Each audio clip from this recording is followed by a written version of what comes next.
Kalau dia sudah dengan istrinya, istri, suami, biarkan dia berdua. Kalau datang kita yang ketiga, karena yang ketiga itu setan. Selama dia taat kepada Allah dan Rasulullah. Tapi kalau dia buat maksiat, wajib kita mencegahnya dalam rangka amar ma'ruf nahi mungkar. Kalau yang dua ini baik, insya Allah semua jadi baik. Bapaknya soleh, istrinya solihah, keluarganya sakinah, mawaddah warahmah. Amin. Tapi kalau suami genderuwo, istri mak lampir, lahirlah tuyul. Maka yang ini keluarga, gimana mau baiti jannati? Rumah hantu lah isinya. Kenapa kau bilang tak jumpa? Lain mukanya ku tengok. Rupanya judul lagunya, buka dulu topengmu. Waktu pergi undangan, waktu pergi ke kantor, putih. Dempul 3 inci.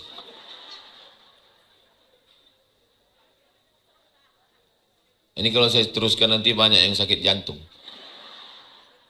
Jadi perempuan silakanlah cantik, silakan bersolek di depan suaminya. Adapun di depan orang lain, ya biasa saja, wajar-wajar. Perempuan cantik bukan karena bedaknya, perempuan cantik bukan karena make upnya, perempuan cantik karena hati dan Tapi jangan gara-gara ini besok tak berbasuh muka.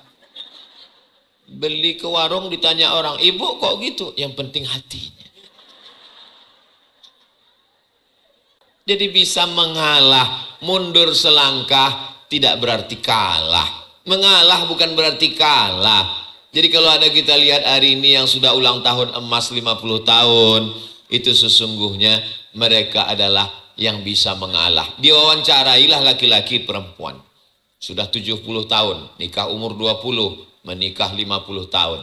Apa yang membuat kalian bisa bersama, Pak? Apa kata si bapak? Saya paling mengalah. Kata bapak itu, patutlah bapak itu bentuknya macam mau mati. Mengalah. Baik kalau kita ini mengalah, maka insya Allah. Maka saya lihat dari tatapannya ini adalah orang-orang yang mengalah. Datang seorang jamaah ke rumah, minta tolong doakan. Doanya apa Pak? Doakan supaya istri saya cerewet lagi. Loh, kenapa? Dulu dia cerewet. Macam duri, macam radio rusak. Tak berhenti dan banyak minta macam-macam. Terus tiba-tiba beberapa bulan ini berhenti Pak Ustadz. Berhenti kenapa? Stroke. Provinsi Kalimantan Barat.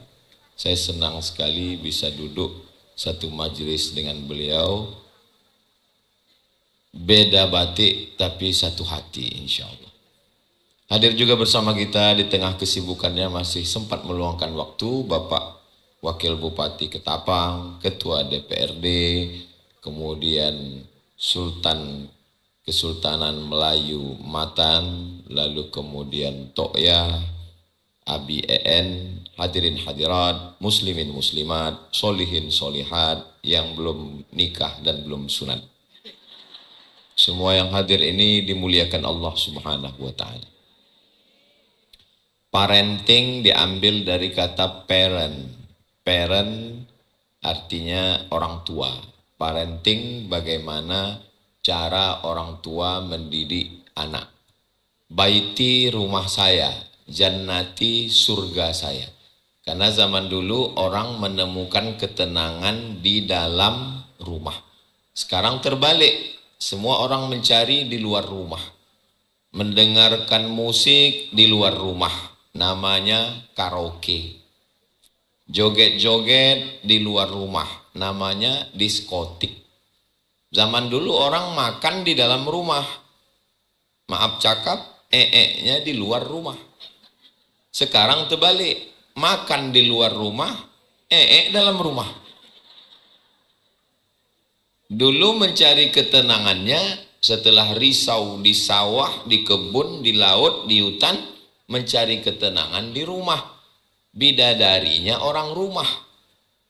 Sekarang tak usah lagi kita sebutkan. Nah, Bagaimana pola asuh dalam Islam? Maka yang pokok di rumah itu ada dua. Pertama suami, yang kedua istri. Syarat suami ini dalam Islam tak banyak, cuma dua saja. Idza ja'akum man tardawna dinahu. Kalau datang kepadamu seorang laki-laki yang din agamanya baik, syahadat, solat, zakat, puasa, haji, beriman kepada Allah, malaikat, kitab, rasul, hari kiamat, takdir, din, agama. Yang kedua, wa khuluqahu, akhlak. Kenapa dua ini? Karena ada orang yang berakhlak, sopan santun, budi bahasa, cakapnya rendah, suaranya tak tinggi, orangnya penyayang, tapi tak sembahyang. Sebaliknya, ada orang yang sholatnya rajin, puasa Senin Kamis, ke Makkah bolak-balik, tapi kasar. KDRT. Bininya pergi undangan, matanya sebelah biru, sebelah hijau. Rupanya salah makeup. Nah, makanya mesti sejalan. Sholatnya rajin, puasa sunatnya rajin, zikirnya banyak, baca Quran, tapi juga dia penyayang, tutur kata budi bahasa, cakapnya lembut, saling menasihati. Inilah sifat laki-laki. Kalau ibu punya suami yang punya dua sifat ini, jangan dikubur sebelum mati. Ya. Kalau perempuan, sifatnya ada 4. Yang pertama, lima liha, kaya raya. Penting punya istri kaya raya. Supaya apa? Dia tak minta ke kita. Yang kedua, wali hasabiha, keturunan sultan-sultan, raja-raja, tengku-tengku, datuk-datuk, syarifah-syarifah, lihasabiha. Yang ketiga, wali jamaliha, cantiknya 3 hari lagi. Penting punya istri yang cantik supaya mata kita tak kemana-mana. Tapi yang last terakhir sekali adalah walidiniha, agamanya. Kalau hanya sekedar cantiknya, wajah akan berubah. Apa kata orang Melayu memuji perempuan? Rambutnya bak mayang terurai, alisnya bak semut beriring, bibirnya bak delima merekah, pipinya bak pauh dilayang. Itu waktu pengantin baru. Sesudah anak 3, rambutnya macam sumbu kompor. Tak usahlah kita teruskan ya. Nanti ada yang bilang, gua banget katanya. Kalau ditengok dari hartanya, harta akan binasa. Kalau ditengok dari suku bangsanya, banyak yang melanggar pantangan suku, dikeluarkan dari suku. Itu bini saya pertama nikah dulu bangsawan itu Pak Ustadz. Apa itu? Bangsa yang hidup di awan. Tapi sekarang, tak tahulah Pak Ustadz. Harta binasa, rupa berubah, bangsawan jatuh. Tapi ada yang tetap dibawa mati. Apa dia? Din, agamanya baik. Ustadz Somad, ya, sesuai dengan parenting kemarin, carikan saya calon istri yang ada 4-4-nya Pak Ustadz, cantik, bangsawan, kaya raya, dan taat beragama. Kalau ada 4-4-nya, ngapain ku kasih ke kau?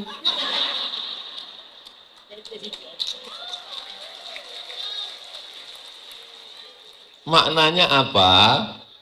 Menikah itu bukan mencari kesempurnaan, tapi menutupi kekurangan.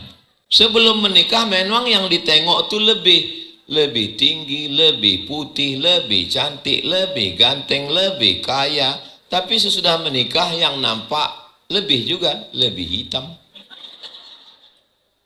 Setelah menikah yang nampak kekurangannya, kurang putih, kurang cantik, maka muncullah ungkapan hijau rumput di rumah lebih hijau rumput sintetis. Karena memang sekarang semuanya plastik, termasuklah bunga-bunga yang di depan ini plastik. Banyak orang sekarang tidak mau berubah, tidak mau layu, maka akhirnya muka pun plastik. Dagu plastik, pipi plastik, hidung plastik, bulu mata plastik. Kalau kebetulan ada yang sudah operasi plastik, jangan tersinggung. Saya tak tahu karena mata saya tidak menengok satu-satu. Jadi kunci mendengar cakap saya ini satu saja, jangan tersinggung. Ada beberapa orang tersinggung, pulang meninggal.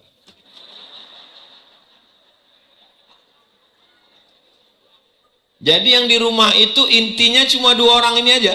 Inilah pemain intinya.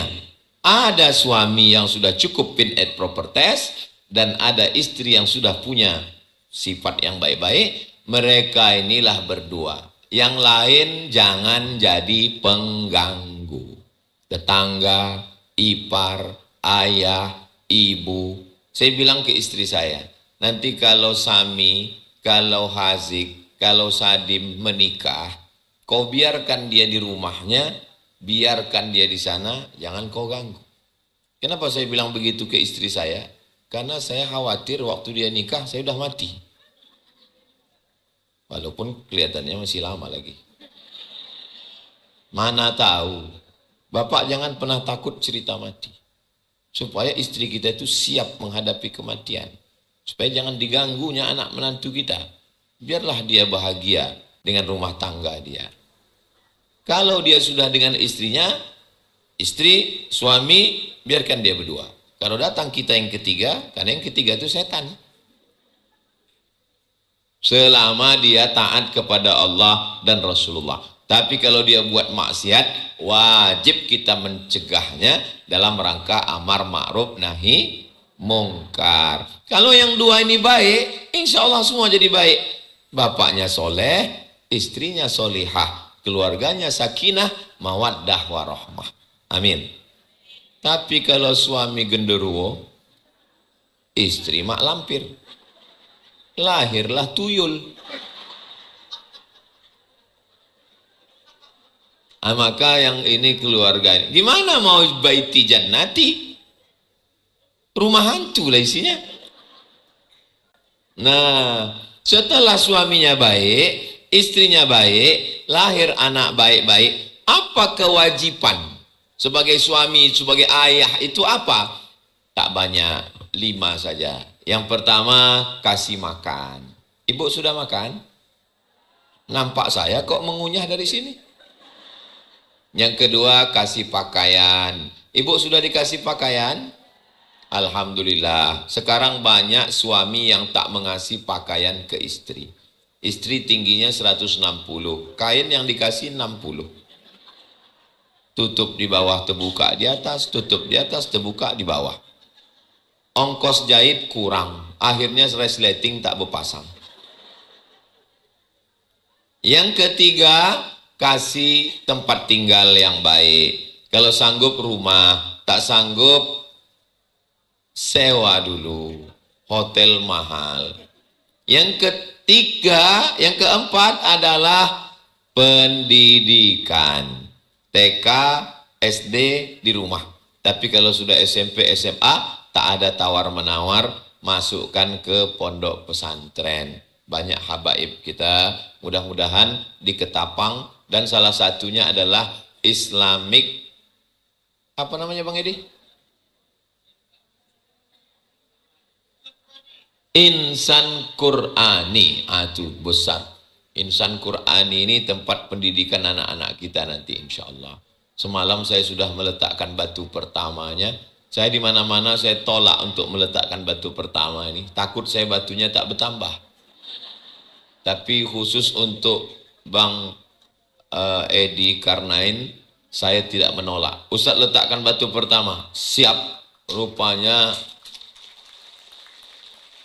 kenapa Ustaz berani? Karena ini Ketapang, insya Allah datang sekali lagi, udah selesai ini bangunannya insya Allah. Dari bunyi aminnya aja yakin kita. Disitulah anak-anak kita belajar. Yang kelima, perhatian. Perhatian penting. Saya memang dididik orang tua saya, makan, alhamdulillah, pakaian, alhamdulillah, tempat tinggal, alhamdulillah. Pendidikan, saya dimasukkan ke pesantren. kelas 4 SD, mak saya memasakkan pulut kuning orang Melayu, dikasih kelapa inti gula merah, diserahkan ke guru mengaji, disuruh menghafal Quran. Belakangan baru saya tahu rahasianya. Kenapa dikasihnya pulut kuning dengan kelapa gula merah? Supaya saya jadi anak angkat ustadz itu, supaya ngajinya gratis. Kenapa disuruhnya saya ngapal Quran? Karena di pesantren Darul Ulum itu, siapa yang hafal Quran, gratis nggak bayar.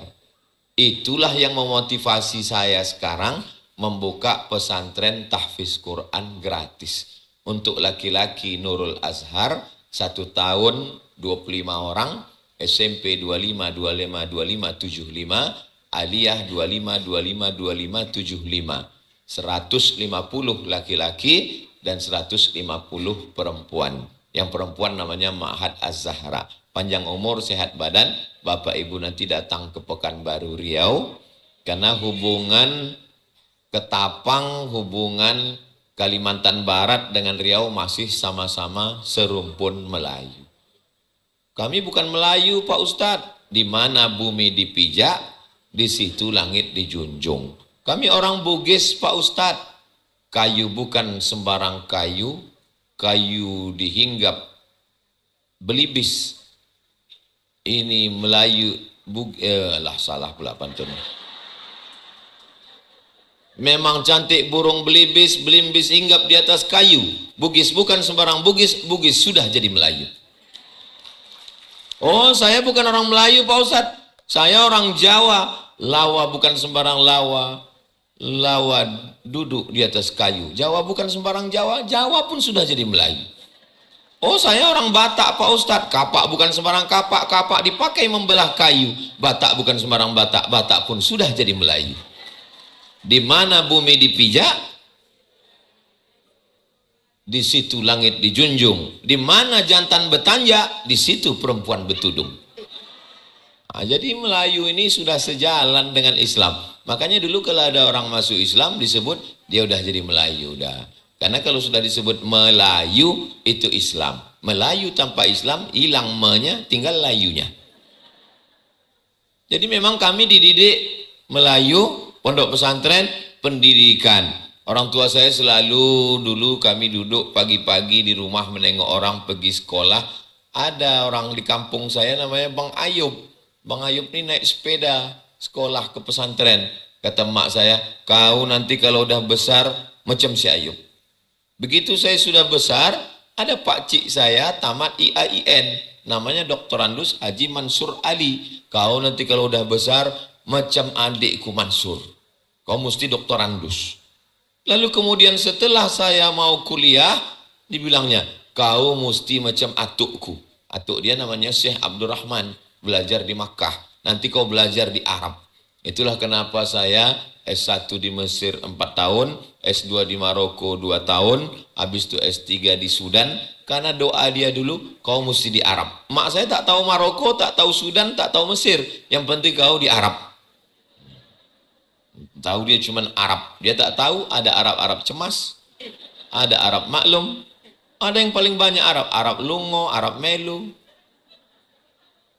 Bapak Ibu yang dimuliakan Allah SWT, pentingnya orang tua memotivasi anak untuk belajar, memberikan perhatian kepada anak, ngobrol cerita. Saya dulu kalau habis pulang khutbah Jumat, balik ditanya sama man, apa kata khotib tadi? Khotib itu tadi bercerita katanya begini, begini, begini. Jadi saya dari kecil memang sudah disuruhnya bercerita. Maka saya tidak pernah merasa menceramahi Bapak Ibu. Saya hanya sedang cerita aja. Saya sedang cerita dengan mak saya tentang apa isi khutbah Jumat hari itu. Nah, jadi sekarang banyak ibu-ibu, bapak-bapak tidak lagi bercerita kepada anak. Akhirnya fungsi cerita itu dialihkan ke gadget. Makanya banyak anak berbakti kepada dulu yang menyusukan anak ibu. Sekarang fungsi ibu dialihkan kepada sapi. Akhirnya anak berbakti kepada dulu yang mengasuh, yang menggendong anak adalah ibu. Sekarang ibu pergi kerja ke kantor, akhirnya digaji orang namanya babysitter. Akhirnya surga di bawah tapak kaki. Seorang ibu menunggu anaknya pulang sekolah. Anaknya turun dari bis yang menjemput. Dia membuka tangannya lebar mau memeluk anaknya. Dia sudah senyum. Tiba-tiba anaknya bukan lari ke pelukan dia, tapi lari ke pelukan babysitter. Ada videonya. Kalau belum dapat nanti saya kirim. Menangis si ibu. Ternyata keberhasilan ibu bukan PNS golongan 3 ABCD. Yang berhasil adalah ketika doanya tadi waktu saya masuk itu dibacakan oleh Abi EN. Rabbana hablana min azwajina, jadikan pasangan hidup kami, wa dzurriyyatina, anak cucu keturunan kami, qurrata a'yun, sejuk dipandang mata. Ustaz Somad, iya Pak Haji, tahu arti qurrata a'yun? Ya, saya Ustaz. Saya selalu berdoa itu Rabbana hablana min azwajina wa dzurriyyatina qurrata a'yun. Apalah arti qurrata a'yun itu Ustaz? Sejuk dipandang mata. Yang bertanya ini bapak-bapak umurnya 70. Qurrata a'yun itu begini artinya Ustaz. Anak saya perempuan 2 orang. Yang satu ini kaya, mobilnya mewah. Datang dia ke rumah, bawa bolu makanan. Tapi mata saya panas menengok dia. Kenapa gitu Pak Haji? Celananya sempit Pak Ustaz. Tak bertudung. Walaupun dibawanya bolu kesukaan saya, kopi minuman saya, tapi mata saya panas. Anak saya yang satu lagi tak kaya, jilbabnya panjang, bajunya tudung labuh, lapang, longgar. Menengok dia, sejuk mata saya Pak Ustaz. Aku mungkin tak bisa merasakan yang Pak Haji rasakan. Kenapa gitu Pak Ustaz? Anakku 3-nya laki-laki. Apa maknanya? Bahwa tidak semua ayat yang kita hafal, hadis yang kita baca, doa yang kita panjatkan, kita faham. Ada orang yang lebih tua memahaminya karena dia sudah menjadi ayah, sudah menjadi kakek. Jadi yang di hadapan saya ini mungkin lebih paham. Karena yang di hadapan saya ini adalah pilot-pilot Sukhoi yang jam tempurnya sudah 5.000 jam ke atas. Tapi saya bercerita berbagi tentang apa yang saya tahu dari ayat Quran, hadis Nabi, fatwa para ulama, bahwa laki-laki menyediakan makan, pakaian, tempat tinggal, pendidikan, perhatian. Bagaimana dengan perempuan?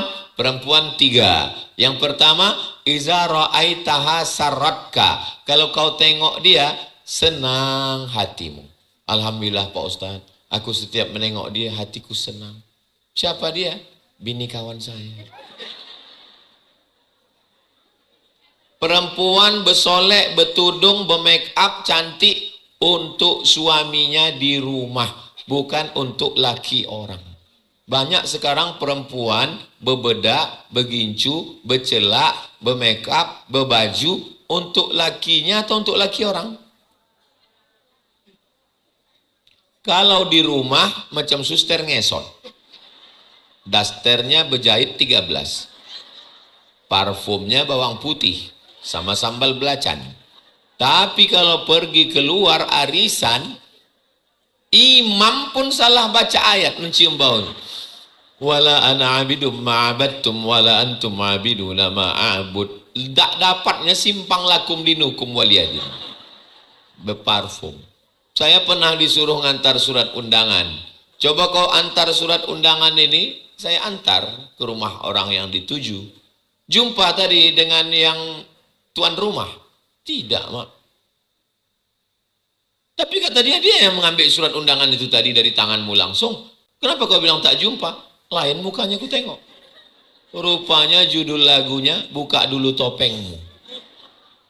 Waktu pergi undangan, waktu pergi ke kantor, putih. Dempul 3 inci.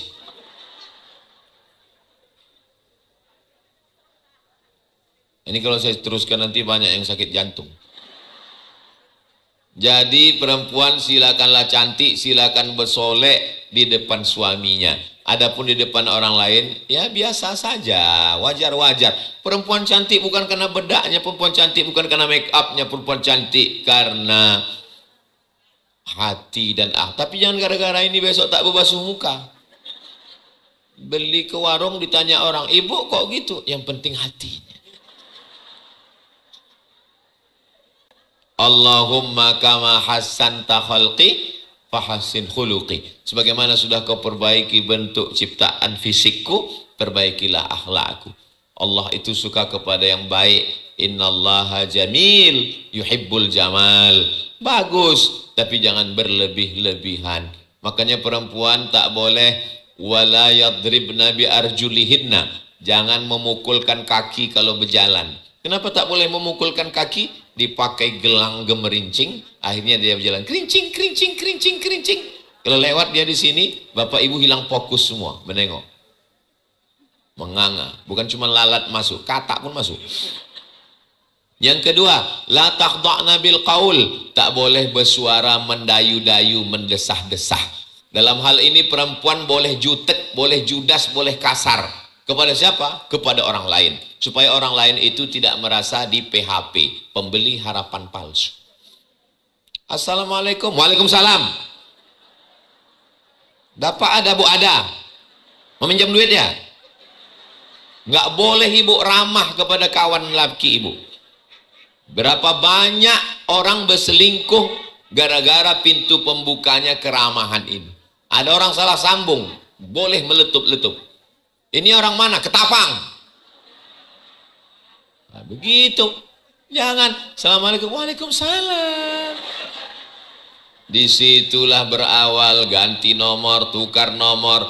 Jangan lupa ibu, laki-laki nih, kalau sudah dia merasa nyaman, bahaya. Masuk kantor jam 8, pulang jam 4, 9, 10, 11, 12, 1, 2, 3, 4. 8 jam dengan laki orang. Pulang ke rumah azan maghrib, mandi, bersih-bersih, masak isya. 2 jam dengan laki sendiri. Cuman jam 9, jam 10. Itu pun dipotong scroll. Update status, Instagram, Telegram, miligram, kilogram. Tak ada waktu lagi. Maka idza ra'aitaha sarratka, bersoleklah untuk suami dalam waktu 2 jam itu, jadilah bidadari yang turun dari pokok jengkol. 2, iza amartaha ata'atka, kalau disuruh patuh. Suami yang lembut itu cakapnya tak kasar.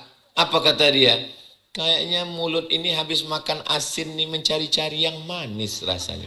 Itu maksudnya dia mau minta buatkan kopi. Kalau Ustadz Dr. Firdaus. Tapi kalau saya minum teh. Jadi kami walaupun sama-sama di depan, beda mazhab. Beliau kopi, saya teh. Ustadz kenapa tak minum kopi? Hidup sudah pahit, jangan minum kopi pahit. Lalu kenapa beliau memilih kopi? Beliau sudah merasakan manisnya. Ini kan masalah rasa. Nah, ibu pun pergi ke dapur, buatkan teh, buatkan kopi, suguhkan. Akan di dapur ada air panas, kan di dapur ada yang membuatkan, di dapur kan ada yang bantu, di dapur kan ada asisten rumah tangga.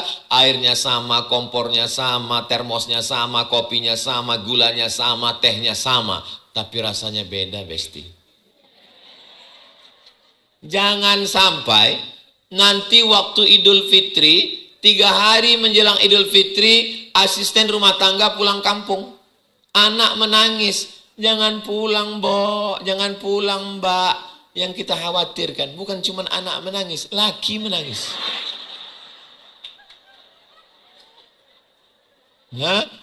Ustaz, ada yang suuzon. Itu udah macam keluarga, udah macam adik saya, udah macam abang saya, udah macam kakak saya. Berawal dari macam, berakhir dengan macam-macam. Waspadalah. Berita yang terakhir, yang berasal dari Bekasi, itu bukan orang lain, anak angkat. Dari anak angkat naik ke bini angkat. Hati-hati. Ibu kalau mau mencari anak angkat, cari keponaan bapak yang laki-laki.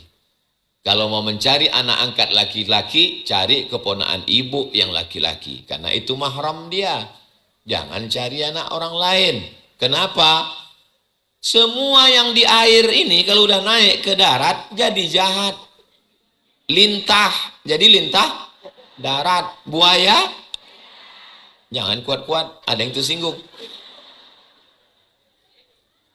Yang ketiga, idza ghibta anha, kalau engkau pergi, hafizat amwalaka wa auladaka, maka hartamu dijaganya, anakmu dijaganya. Jangan sampai jadi suami pergi keluar kota sekali, pulang kulkas hilang.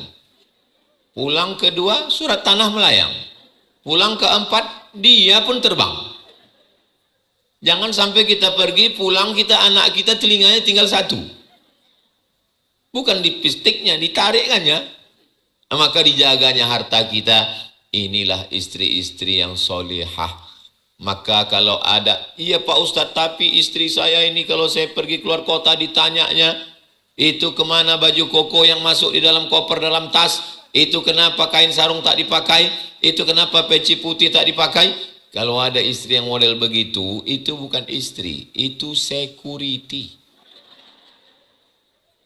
Kalau bapak punya istri yang sangat perhatian, tinggal di hotel mana, jalan sama siapa, pulang jam berapa, kunci motor mana, duit gaji di mana, pengeluaran apa saja, maka bapak bersyukurlah. Berarti Allah sudah mengirimkan bidadari surga. Pulang dari sini jangan lagi panggil istriku, panggillah dia, oh my angel. Kau adalah malaikat penyelamatku. Karena kekacauan ini berawal dari tidak mau tahu. Masalah duit-duit kamu, masalah kau pergi sama siapa bukan urusanku. Akhirnya terjadilah apa yang terjadi. Nasi sudah jadi tai ayam. Perselingkuhan, tak usahlah diceritakan, maksiat akhir zaman yang luar biasa. Nikah itu bukan menyatukan selera. Nikah itu adalah menyatukan dua makhluk yang berbeda, satu laki-laki, satu perempuan, beda suku, beda pulau, beda bangsa, beda bahasa. Andai sama-sama makan telur ayam pun beda juga. Yang suami mata sapi, yang istri telur dadar. Tidak bisa disatukan. Dia hanya bisa difahamkan untuk mengalah.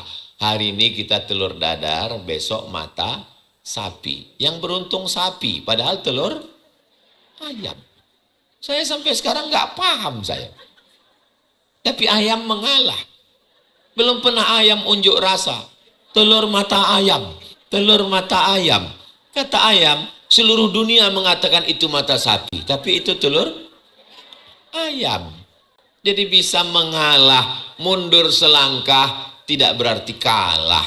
Mengalah bukan berarti kalah. Jadi kalau ada kita lihat hari ini yang sudah ulang tahun emas 50 tahun. Itu sesungguhnya mereka adalah yang bisa mengalah. Diwawancarailah laki-laki perempuan. Sudah 70 tahun, nikah umur 20, menikah 50 tahun. Apa yang membuat kalian bisa bersama, Pak? Apa kata si bapak? Saya paling mengalah. Kata bapak itu, patutlah bapak itu bentuknya macam mau mati. Mengalah. Baik kalau kita ini mengalah, maka insya Allah. Maka saya lihat dari tatapannya ini adalah orang-orang yang mengalah.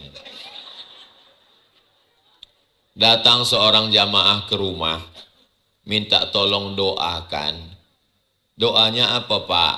Doakan supaya istri saya cerewet lagi. Loh, kenapa? Dulu dia cerewet. Macam duri, macam radio rusak. Tak berhenti. Dan banyak minta macam-macam. Terus tiba-tiba beberapa bulan ini berhenti Pak Ustadz. Berhenti kenapa? Stroke. Berhenti. Terus bapak minta doa apa? Doakan supaya dia balik macam dulu lagi. Loh, bukannya bapak lebih tenang setelah dia diam? Aku rindu dia yang dulu Pak Ustadz. Ini suara hati laki-laki. Jadi bapak, kalau kebetulan ditakdirkan Allah dapat radio rusak, nikmati sajalah sandiwara radio itu. Di situ ada Brahma Kumbara, ada Mantili. Yang senyum berarti udah tua. Yang anak sekarang nggak tahu itu. Karena sampai masanya Pak, ini contoh kasus. Rindu dia yang dulu itu. Tapi nanti kalau kita doakan dia sehat, merepet lagi. Nggak apa-apa Pak Ustadz. Daripada dia terbodoh. Dari pagi sampai petang, sampai siang, sampai malam. Maka begitulah rupanya rasanya. Dunia ini hampa tanpa suaramu sayang. Laki-laki ini tidak berbunyi. Perempuan ini berbunyi.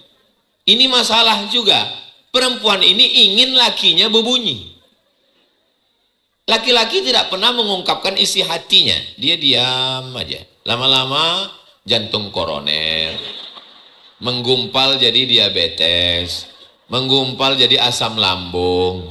Kalau perempuan enggak, diceritakannya semua. Itu maka banyak perempuan sehat dan panjang umur. Menurut survei, laki-laki lebih cepat mati dari perempuan. Maka laki-laki jangan pelit untuk berbagi cerita. Karena isi rumah tangga itu adalah ngobrol. Maka pulang nanti ngobrol. Tapi saya bukan model orang yang bercakap Pak Ustadz. Banyak orang kalau jumpa sama saya, dia bilang, saya sangka Ustadz Somad ini orangnya banyak ngobrol. Tapi dari tadi kok diam aja ya. Saya memang kalau ceramah ngobrol. Tapi kalau saya sedang sama orang, saya tak banyak cakap, saya diam aja. Memang begitu laki-laki. Laki-laki susah mengungkapkan isi hatinya. Maka sebagai laki-laki, belajarlah mengungkapkan isi hati. Perempuan itu ingin mendengar rindu dia suara kalian membilang kepada dia, Jutaime. Jutaime itu bahasa Perancis. Kebetulan saya sekolah di Maroko, kalau bahasa kampung kami, I love you. Abang cinta tak sama aku? Cinta. Kenapa tak pernah abang ucapkan? Aku orangnya malu. Ustadz sering mengucapkan itu. Sama, aku laki-laki juga macam kalian. Terus gimana caranya? Kirim WhatsApp.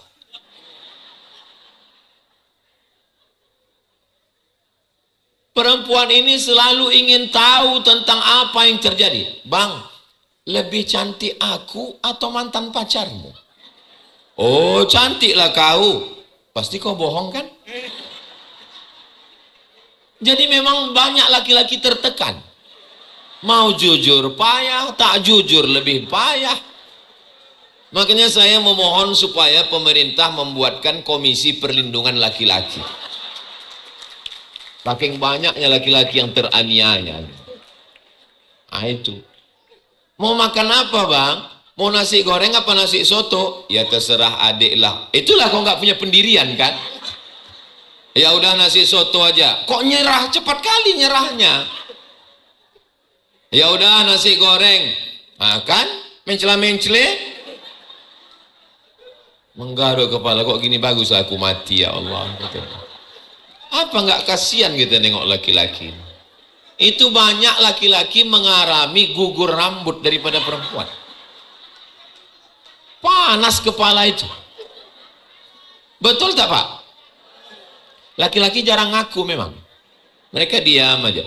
Makanya coba perhatikan Pak, coba perhatikan Ibu. Nanti kalau Bapak pulang, Ibu intip dari jendela. Mereka waktu pulang, mereka nggak langsung masuk rumah. Mereka duduk dulu di rumah, kalau dia merokok dulu. Untuk menyiapkan mental masuk ke dalam. Duduk dia sejenak menarik napas. Karena di luar sana dia sudah menghadapi macam-macam. Memang jadi laki-laki ini ya, waktu kecil dimarahi emak. Besar sedikit dimarahi ayah. Masuk ke sekolah dimarahi guru. Sampai di jalan kena tilang polisi. Pulang ke rumah dimarahi bini. Kapanlah lagi dia bahagia? Masuk surga, jumpa lagi sama bini itu.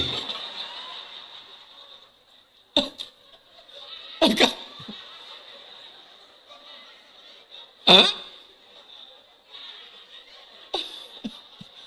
Apa itu yang dia bilang? Ini kalau aku teruskan gawat ini. Tadi Ustaz dikasih tahu sampai jam 11, waktu sudah habis. Saya sebetulnya mancing aja. Kira-kira dari suaranya orang ini masih lanjut atau tidak. Kalau dia sakit hati, pas saya bilang waktu udah habis, terserahlah Pak Ustaz, aku pun mau pulang aja. Sakit kali hatiku dari tadi gitu ya kan. Jadi sebetulnya saling memahami, saling menghormati. Saya bilang ke istri saya, aku ini kain pendek. Macam mana kain pendek? Aku tidak sempurna. Kain pendek itu kalau ditarik ke kepala, terbuka kaki. Kalau ditarik ke kaki, terbuka kepala. Saya tak sempurna. Saya setengah pekan di luar. Datang ke Pontianak hari Jumat, Sabtu, Ahad, Senin pulang. Artinya saya kan 3 malam di luar. Malam Sabtu, malam Ahad, malam Sabtu di Ketapang, malam Ahad di Pontianak, malam Senin. Senin baru pulang. Artinya saya di rumah cuma 3 hari. Hari Selasa, hari Rabu, hari Kamis. Tapi tolong, di saat waktu-waktu ini betul-betul kita manfaatkan quality time. Bukan waktunya, tapi kualitasnya. Berhentikanlah handphone itu, matikanlah TV itu, jalanlah. Saya habis sholat subuh, membacakan zikir di depan anak-anak, habis itu baca tafsir, habis baca tafsir, lalu saya bilang, kita mau sarapan kemana? Saya nyetir sendiri. Saya kalau di Ketapang ini, naik mobil macam pejabat, ada supirnya, dikawal polisi sejauh mata memandang mengawal. Tentara, banser mengawal. Tapi kalau saya di Pekanbaru, saya menjadi seorang suami. Aku bukan Profesor Dr. Abdul Somad, LCD, SE, PhD, dan seterusnya. Aku adalah seorang suami. Saya nyetir sendiri, pergi ke pasar, membawa tas untuk beli ikan. Masa Ustadz ke pasar? Ya, orang di pasar nggak kenal sama Ustadz. Pakai masker, kacamata hitam, pakai topi, jaket hitam. Tapi kadang ada juga orang yang kenal, pas lagi beli ikan tuh, Ustadz Somad ya katanya. Mirip saya bilang. Tapi kadang udah parah kali, ngejar dia. Di mal-mal itu mengejar dia dekat, foto Pak Ustadz. Saya kalau udah marah kali, saya ngamuk tidak, saya jelaskan. Aku sudah 4 hari di luar. Inilah waktuku 3 hari sama istri bawa anak ini. Tolonglah kau izinkan aku quality time. Izinkanlah aku jadi suami. Jadi jangan Bapak Ibu bayangkan saya pulang ke rumah lalu pakai batik yang cantik ini. Lalu kemudian saya duduk di rumah seperti raja. Lalu saya bilang, ya ayyuhalladzina amanu. Tidak begitu. Bersikaplah kita sebagai suami. Saya yakin begitu juga dengan mereka di sini adalah wakil bupati. Mereka di sini adalah ketua DPRD. Mereka di sini adalah sultan. Tapi di rumah, ya mereka wakil bupati juga. Jabatan mereka. Begitu juga dengan ibu sebaliknya. Ibu mungkin kepala bidang, kepala badan, kepala kantor, ASN, PNS, businesswoman, wanita karir. Tapi di rumah, kalian istri. Besarkan hati suami kalian. Bang, walaupun aku orang kaya, kebun sawitku sejauh tak memandang, cincinku 10 gram 1 jari, tapi kau adalah imamku, Bang. Begitu. Jangan mentang-mentang ibu kaya pulang ke rumah, Bang, ini ada pembagian zakat fitrah. Kau kan salah satu asnaf kan? Coba tengok meme di internet. Ini wajah istrinya, ini selingkuhannya. Mau om cakap. Istrinya cantik, selingkuhannya nggak usahlah kita sebutkan. Macam kena bom atom. Orang heran, orang yang tak paham heran. Kok bisa dia meninggalkan istrinya yang cantik dan berselingkuh dengan perempuan yang biasa saja? Orang yang tidak paham, tapi orang yang paham. Karena di depan istrinya dia merasa tidak punya kuasa. Dia kehilangan harga diri. Dia tidak punya power. Tapi di depan ini dia merasa aku laki-laki. Jangan sampai suami ibu kehilangan kelelakiannya. Maka besarkan jiwanya. Bahasanya bahasa sopan. Aku tahu bang, kau kan fakir miskin. Tapi bang, walaupun aku anak orang kaya, aku ASN, aku PNS, aku wanita karir, ini semua rumahku, tanahku. Tapi kau adalah satu-satunya gantungan hidupku bang. Kalau ibu ngomong begitu, musyrik ibu. Gantung sama Allah, apa pula sama laki. Satu-satunya kesalahanku satu bang, apa itu? Mencintaimu. Jadi kalau ini bisa kita lakukan, saling memahami, saling mengerti. Kita kalau udah hidup lama, kalau udah berkawan lama, jangankan dia bercakap, bahasa tubuhnya kita paham. Dari kedipan matanya kita paham berapa kali berkedip. Tip tip tip. Ada simbol-simbol Morse di sana. Nah, itulah. Jadi sebetulnya laki-laki memahami kode alam.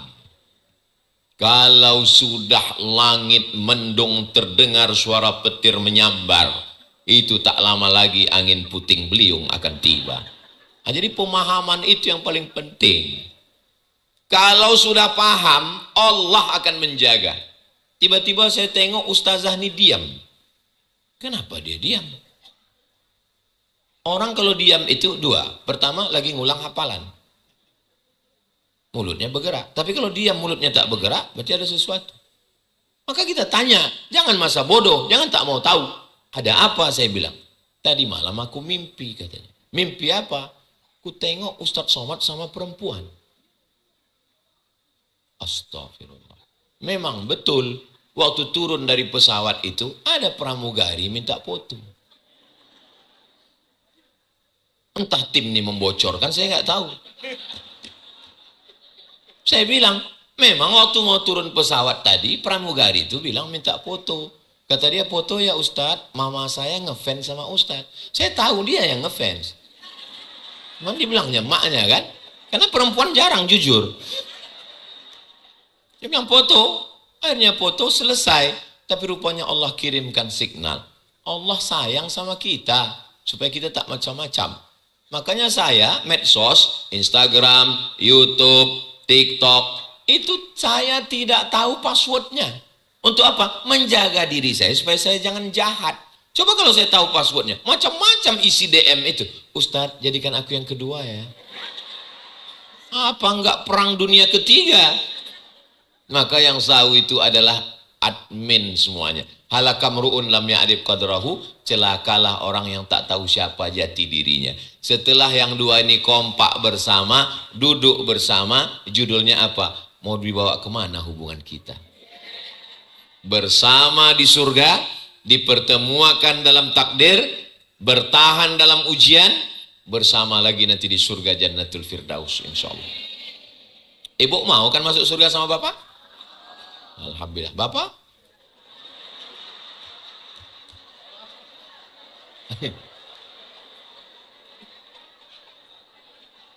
Itulah bukti bahwa laki-laki itu tidak mau mengungkapkan isi hatinya.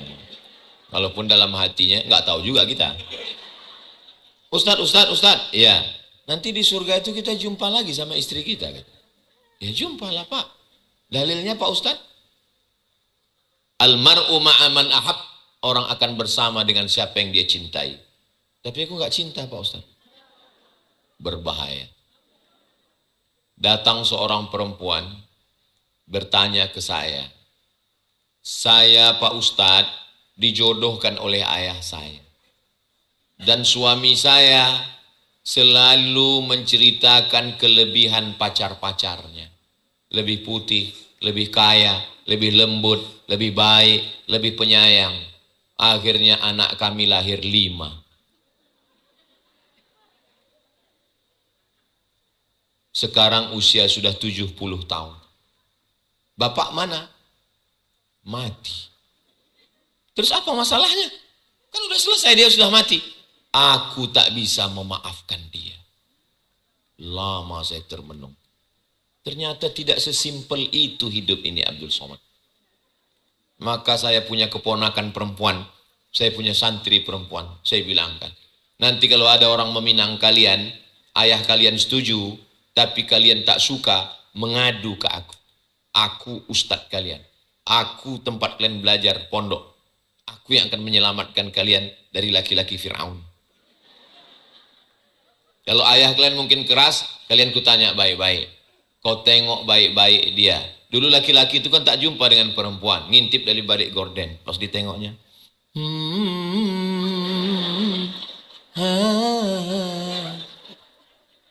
Macam mana kau tengok nak? Suka kau sama dia? Aku nggak mau yang berbulu ya. Aku mau yang kelimis, kata dia. Kan bisa dicukur. Suka kau sama dia? Kata dia, aku suka.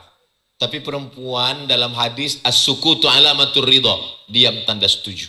Jadi anak gadis zaman dulu pas ditanya mau sama dia, diam dia. Itu berarti tanda setuju. Bukan macam anak gadis sekarang, pas ditanya mau kau sama dia, mau jawab iya aja atau iya banget ya. Dari pertemuan dua orang yang baik ini lahirlah anak. Maka anak itu dijaga, dipelihara dengan baik. Bagaimana cara memeliharanya? Man ala thalatha banatin, merawat, memberi makan, memberi pakaian, mendidik, memasukkan ke pondok, dipeluk cium kasih sayang, buah hati belayan jiwa. Setelah itu fa'addabahunna, dididik beradab sopan santun tata krama budi bahasa. Setelah itu wazawwajahunna, nikahkan dengan orang baik-baik. Setelah itu wa ahsana ilaihinna, buat baik sampai mati. Isi rumah itu cuma 3, suami, istri, anak. Baik suami, baik istri, baik anak, selesai. Sakinah, mawaddah, warahmah. Mudah-mudahan keluarga kita semuanya sakinah, mawaddah, warahmah.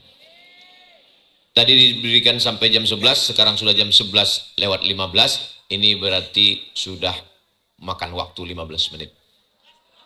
Jangan kemana-mana, kita lanjutkan setelah yang satu ini.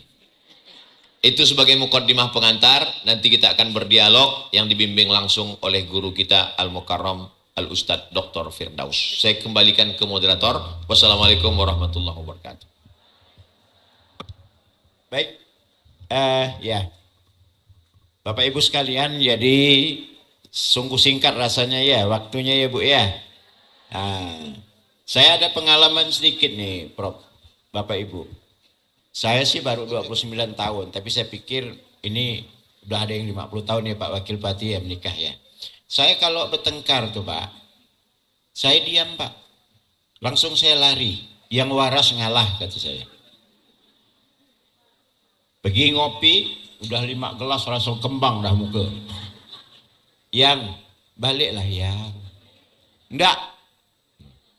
WA lagi deh, yang, baliklah yang.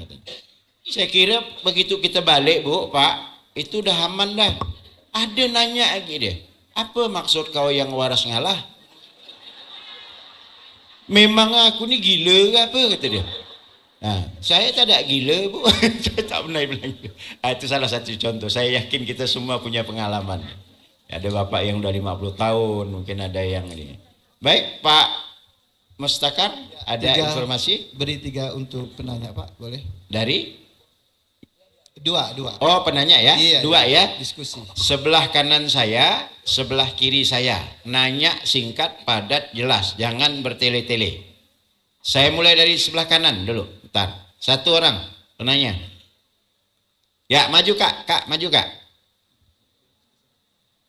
Yang penanya sebelah kiri saya ibu ya. Ibu tadi banyak ketawa saya lihat. Ibu berdiri juga sini. Ibu dulu nih, ibu dulu. Ya.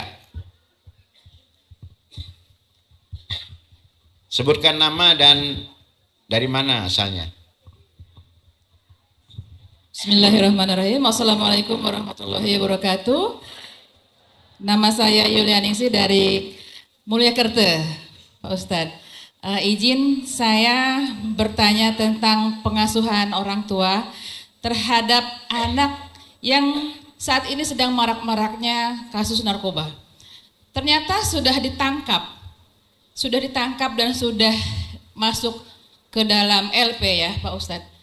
Orang tuanya masih sayang, dicarilah uang tebusan untuk mengeluarkan anaknya. Ini yang menjadi keresahan masyarakat. Sudahlah masuk, diamankan, udah tenang, tiba-tiba orang tuanya kasihan. Ditebuslah dan ya meminta persetujuan Pak Kades untuk tanda tangan bebas bersyarat. Bagaimana pola asuh seperti ini? Karena hal ini sangat-sangat meresahkan. Anaknya harusnya dibiarkan mendapatkan hukuman ya, tetapi ada rasa kasihan juga, dikembalikan anaknya ke lingkungan dan itu sangat meresahkan. Terima kasih untuk Ya, baik. pertanyaannya. Assalamualaikum warahmatullahi Dua wabarakatuh. pertanyaan sekali ya, baru dijawab ya. Silakan Bu.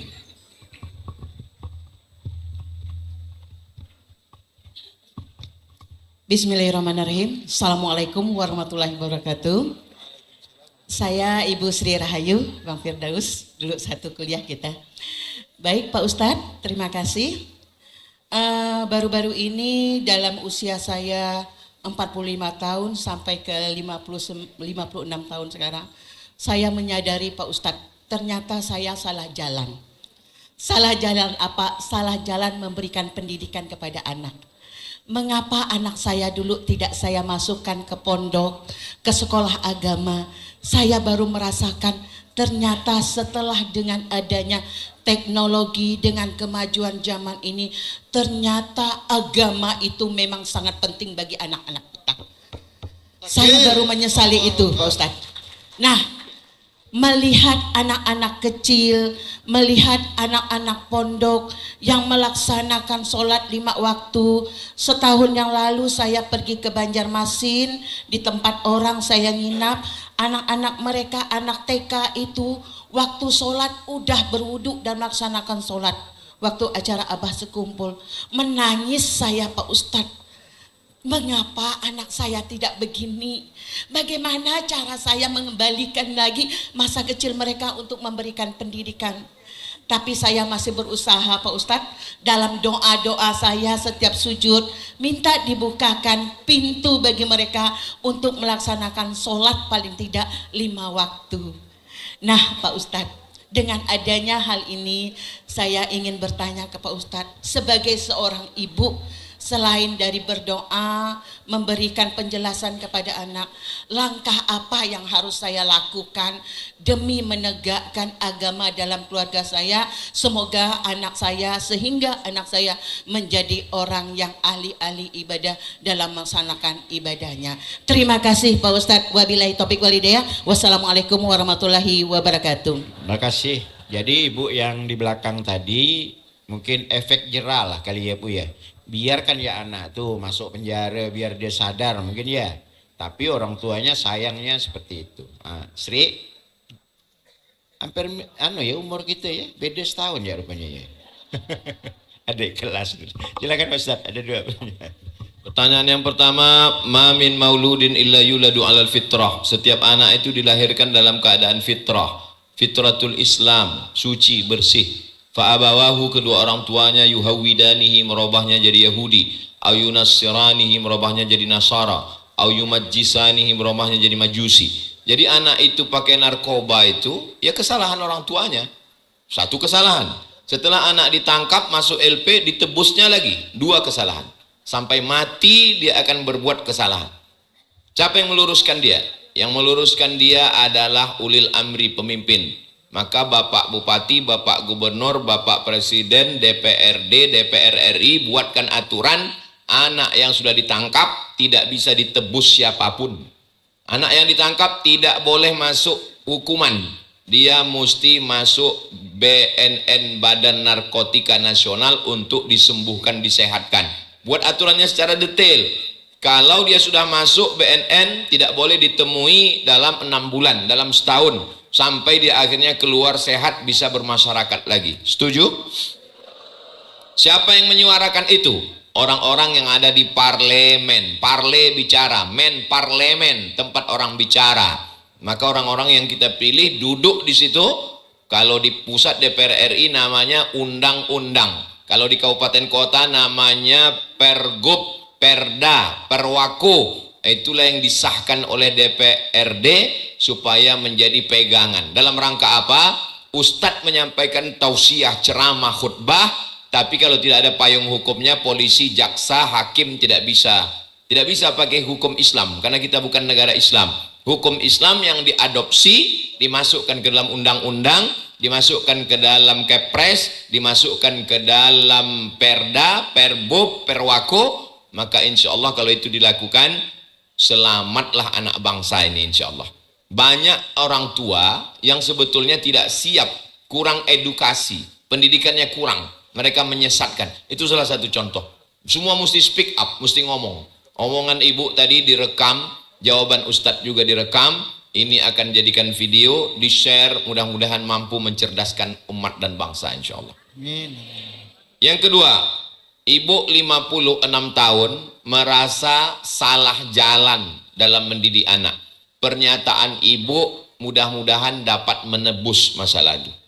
Supaya semua orang-orang tua yang sekarang anaknya usia sekolah SD, SMP, dia menjadi paham. Kalau saya ngomong, itu Ustadz cuma ceramah aja. Tapi kalau ibu yang ngomong, seorang ibu yang pelaku langsung, yang merasakan langsung, makanya tadi ucapan ibu itu direkam, ditonton orang, didengar orang, suami akan menunjukkan ke istrinya, nih pernyataan ibu, seorang perempuan dari Ketapang yang merasakan bahwa keberuntungan seorang ibu. Saya sendiri dalam ceramah menyatakan, anak saya, keponakan saya, anak adik saya, hanya boleh di rumah TK, SD, SMP, SMA wajib masuk pondok. Kenapa saya wajibkan?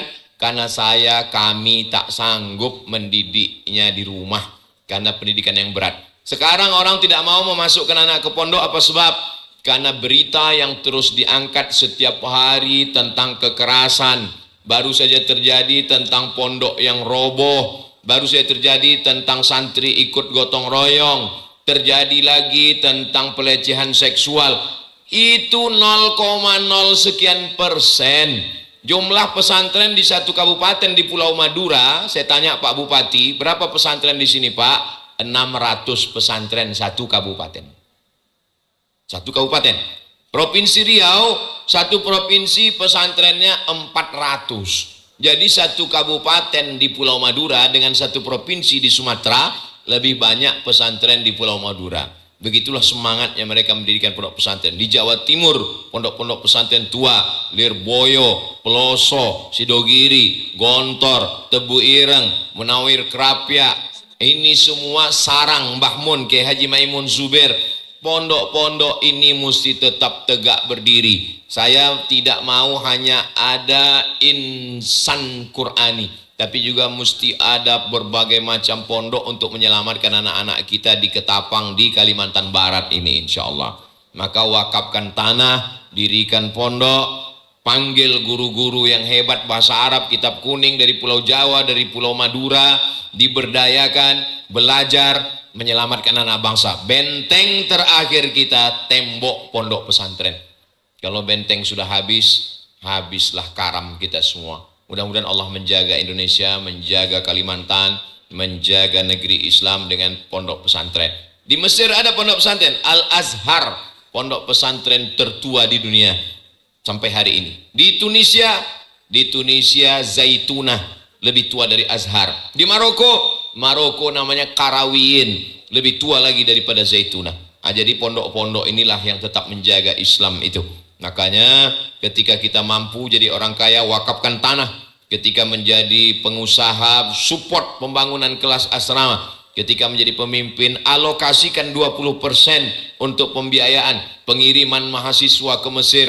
Selama tanda tangan masih laku, selama kekuasaan masih bisa menolong pondok pesantren, pakai untuk menolong agama Allah. Sampai masanya nanti tanda tangan tak ada lagi, APBD tak bisa dialokasikan lagi, saat itu tak ada yang mengalir. Maka di antara yang mengalir adalah apa yang kita lakukan hari ini. Termasuklah pertemuan kita hari ini. Mudah-mudahan ini semua mengalir sebagai amal jariah insya Allah. Amin ya rabbal alamin.